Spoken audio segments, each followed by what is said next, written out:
కలిసికట్టుగా ఎస్సీ వర్గీకరణను సాధిస్తామని ప్రకటించే అన్ని రాజకీయ పార్టీలు సికింద్రాబాద్ పరేడ్ గ్రౌండ్స్ లో మందకృష్ణ మాదిగ నిర్వహించిన ధర్మయుద్ధం బహిరంగ సభలో కాంగ్రెస్, టీడీపీ, బీజేపీ నేతలు పాల్గొన్నారు.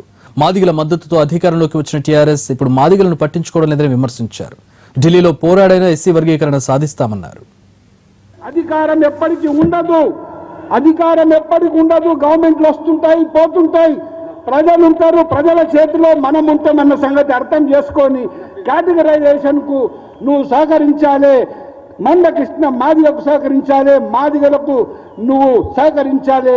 పార్లమెంట్లో అవసరం అంటే ప్రధానమంత్రికి ఒప్పించి మెప్పించి, వెంకయ్య నాయుడు గారిని ఒప్పించి మెప్పించి నువ్వు మన రాష్ట్ర ప్రభుత్వ పరంగా కూడా మరోసారి నువ్వు రిక్వెస్ట్ చేసి దీన్ని ఏబిసిడి కేటగరైజేషన్ చేసేందుకు ప్రయత్నం చేయాలని ఈ సందర్భంగా ముఖ్యమంత్రికి తెలియజేస్తూ, మాదిగ జాతి కావాలి.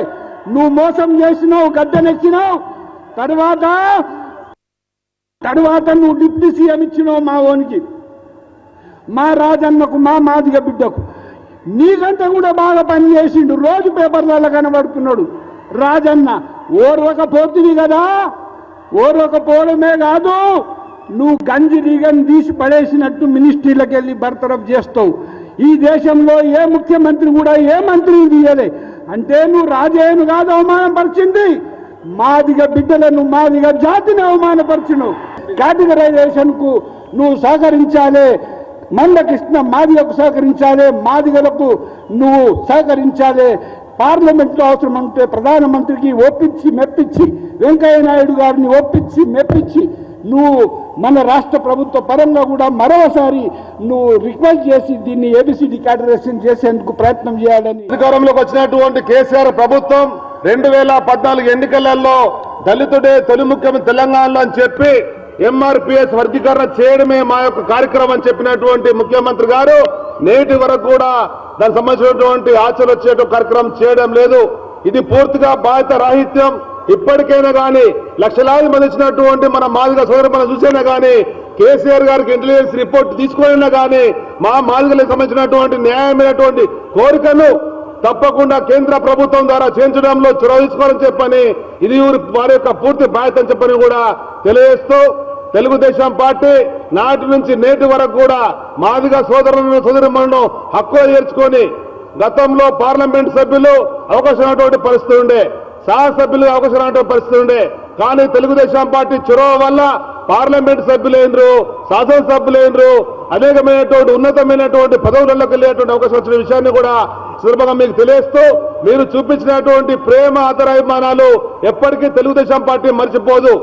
తెలుగుదేశం పార్టీ ఉన్నంత వరకు తెలంగాణ రాష్ట్రంలో మీ వెన్నంటూ ఉంటాం. గత 20 సంవత్సరాల నుండి మీ హక్కుల కొరకు, వర్గీకరణ కొరకు అత్యంత చైతన్యంతో ఉమ్మడి రాష్ట్రం దేశవ్యాప్తంగా మీ అందరి యొక్క వాదాన్ని, నినాదాన్ని మారుమోగించడమే కాకుండా మీ డప్పు చప్పుడు, మీ గుండె చప్పుడుగా పార్లమెంటులో వినిపిస్తున్నటువంటి సంగతి మీ అందరికీ తెలుసు. మీ యొక్క న్యాయమైనటువంటి కోరిక, దీని కొరకు మీరు చేస్తున్నటువంటి పోరాటం మేము గత 20 సంవత్సరాలుగా గమనించడమే కాదు, అందుకొరకు అడుగడుగునా మీకు మద్దతిస్తూ, అన్ని విధాలుగా సహకరిస్తూ, ఆనాడు అసెంబ్లీలో, నేడు అసెంబ్లీలో తీర్మానం చేసి కేంద్ర ప్రభుత్వానికి పంపించడంతో పాటు కేంద్ర ప్రభుత్వం పైన ఒత్తిడి తెచ్చి కేంద్ర ప్రభుత్వంలో కమిటీ వేయించి, కమిటీ సిఫారసు ద్వారా పార్లమెంట్లో వర్గీకరణ యొక్క అవసరాన్ని మేము మీతో పాటు గొంతెత్తి ఎలుగెత్తి చాటుతున్నాం.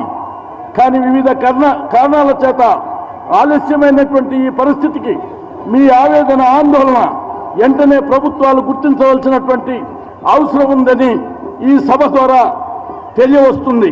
ఇప్పుడు కేవలం పార్లమెంటు సమక్షంలోకి ఒక సవరణ రూపంలో ఉన్నటువంటి చిన్న బిల్లు ద్వారా మీ కోరిక నెరవేరుతుంది. అది నెరవేర్చడం కోసం ఆఖరి ఘట్టంలో ఉంది.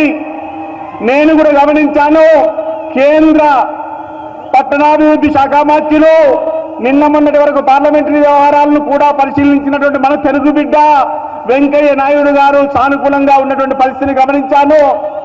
మీ సామాజిక వర్గాల్లో షెడ్యూల్డ్